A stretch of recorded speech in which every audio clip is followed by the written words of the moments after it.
Well, day 8 has finished here in Toronto. We have plenty of decisive games, 2 in the open. Let's take a look at the results.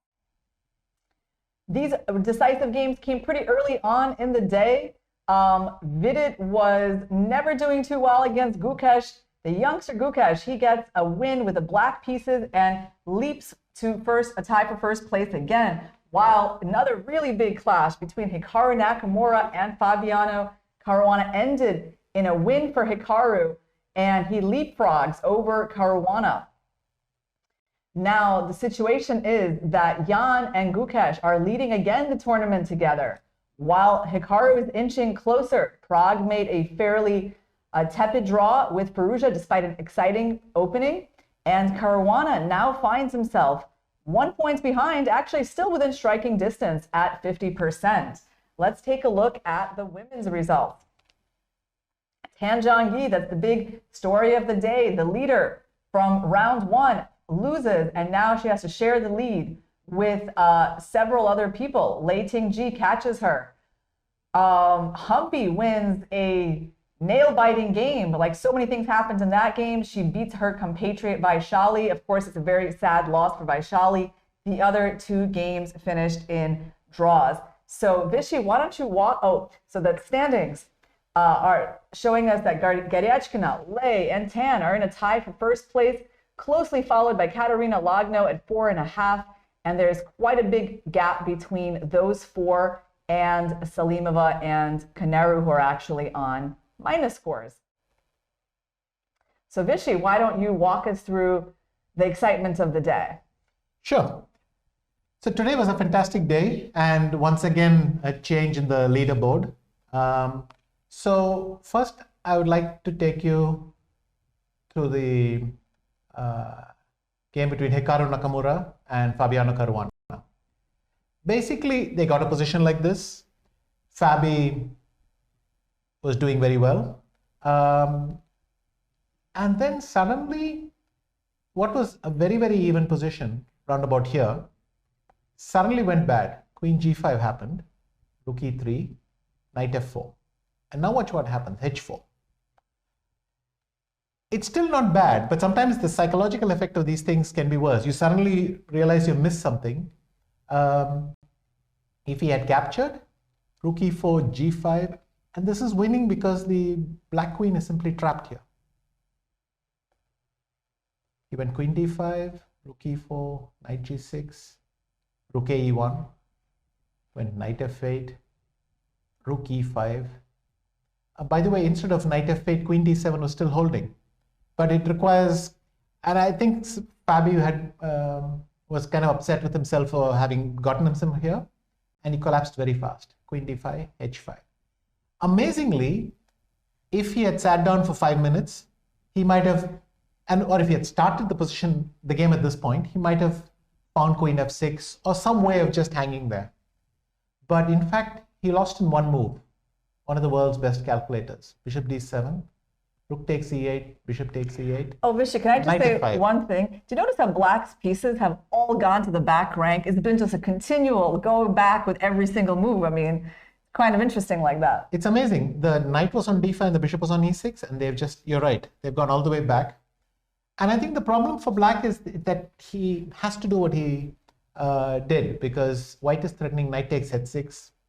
So he thought he held that with this, but then boom, Queen B4. Black has to protect this pawn. B5 was a blunder. Bishop D7, well, it doesn't lose on the spot, which is all you can say. And suddenly, check, Knight D5.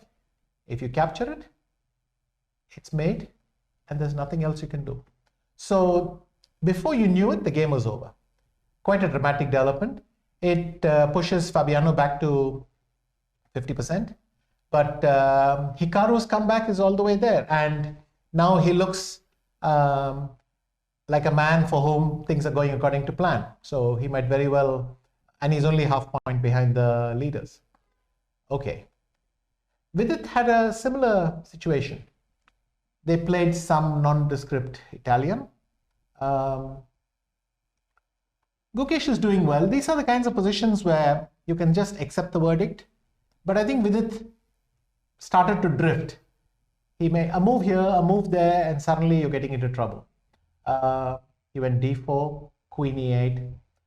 Things are still manageable. But a little while later, he had just conceded the A file. And his pawns are all stuck, and the black queen is coming here. Again, the position's bad, but it's amazing how fast he collapsed. A few moves later, the queen had come completely in. A few attempts at counterplay, but this queen should be on f3 to have any chance, but it's just managed to find himself thing. And it was over in a bit. He even went knight c4, and after queen e1, it's going to be mate. Black is just going to do that. So I'll just work you through the end. Queen g1 check, king g3, knight h5 check, king h4, knight df6. Black is going to play g5 and mate. Watch how the king has become trapped on h4. Vidit tried one desperate lunge. In fact, both moves mate in 7. Gukesh preferred this way. And just one pretty finish. He took rook takes f5. If rook takes h2, g5 is actually mate. And after e takes f5, queen g3 check, king g5, knight h7 check. So dramatic day, big prize for Gukesh after his defeat against Firuzha. And I think for Vidit, it's a heavy blow because his tournament was just starting to recover. There's one more game where the participants experienced every emotion under the sun. Vaishali blundered an exchange or lost the exchange pretty fast, after which she's much worse, but she actually defended well.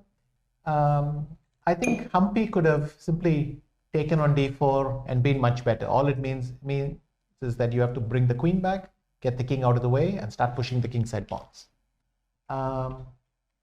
This position in a few moves became this. And suddenly, due to the devastated pawn structure, it's not that easy. There were further dramatic twists and turns, but at some point, Vaishali had saved it. This pawn is so strong, it's going to tie down one of the rooks here, and it's a draw. But all this happened, and Vaishali is still trying to be better. e4, king f8, rook a3, king g7. Perhaps she thought she could create a pass pawn on the king side, rook d3, and only now the blunder. She could have played rook a4, because after d6, rook a1, takes, d7, rook a8, it's still a draw. But she went rook c4, not quite appreciating the difference. And by the way, this winning try is totally unnecessary because you could just have gone rook b6 and been totally fine. But after rook c4, Koneru pounced. She went d6, and now if rook c1, rook takes b2, bishop takes b2, d7, the bishop can't go back because of this pawn. And the rook can't go back because it's the only square that this pawn covers. And so Vaishali lost this game, I don't know, 2 or 3 times. So tragedy for her, a very lucky break for Humpy. And yes, it was a lot of emotions today. I think the biggest emotion to watch the leader, Tan, end up sharing first place. But maybe you want to tell that story, Irina. Well, that was the big game of the day in the women's section. She lost to her compatriot Lei, who's on a winning streak. And basically, she played an offbeat line as white, as has been her general tendency in this tournament. And we found this position to be quite interesting. Obviously, you can see Lei Tan doing her best to create an unexplored kind of position. We thought that this could be an interesting moment to play this move bishop f3 that Vishy suggested, actually put the king in the center, then maybe bring the pieces over to the king side. And instead, Tan played rook g1, which looked really natural, but black was very solid, and they were repeating moves. So actually, Tan had the draw in hand. She could have just played bishop f4 and ended the game. Perfectly reasonable decision given the position on the board, the fact that her king is not castled. She doesn't really have any advantage, but she gambled and she played f4. The computer immediately hated this move, and in fact, she didn't really come up with any good way to justify this kind of play as white. Black already had discoveries against the bishop, but Lei also played a very nice move, king f8. And you can see, refusing the draw is not leading white to have a great position. I mean, once your bishop starts retreating to g3, you can't be too happy. So finally, Lei finds this nice maneuver of the knight. And basically, black is going to be playing against this bishop on h3, which can't really do anything. Black is playing on the queen side. This pawn isn't that dangerous. Black is already better. And Tan's final chance in this game to make a draw, she actually had one, came kind of unexpectedly, but it was this moment where instead of the passive bishop g2, which completely handed the initiative to black, black is now just up a pawn, she could have played the aggressive piece sacrifice, bishop f5, and defending this pawn. And apparently this is holding the balance for white. It's like she has a powerful rook. She has another good rook supporting the passed pawn. Great queen. This pawn is weak. That was a chance for her to stay in the game. Unfortunately, passivity cost her the game, because once she lost the pawn, it was just downhill from there. Like all of black's pieces came in, and yeah, like she's down material, and black's king is way safer than white's, and all of the black pieces came in, and white's position collapsed.